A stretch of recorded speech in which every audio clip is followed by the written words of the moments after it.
సంగారెడ్డి జిల్లా జరాసంగం మండల కేంద్రంలో కొలువుతీరిన శ్రీ కేతకి ఉమా సంగమేశ్వర స్వామివార్లకు బుధవారం విశేష పూజలను జరిపారు.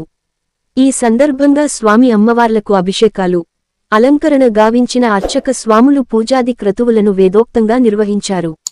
అనంతరం నైవేద్య నివేదన చేసి కర్పూర హారతులతో మంగళ నీరాజనాలను సమర్పించారు. శ్రీ స్వామి అమ్మవార్లను దర్శించుకునేందుకు జిల్లా నుండే కాక కర్ణాటక, మహారాష్ట్రల నుండి పెద్ద సంఖ్యలో భక్తులు తరలివచ్చే అమ్మవారికి ఒడి బియ్యాన్ని సమర్పించి మొక్కులు చెల్లించుకున్నారు.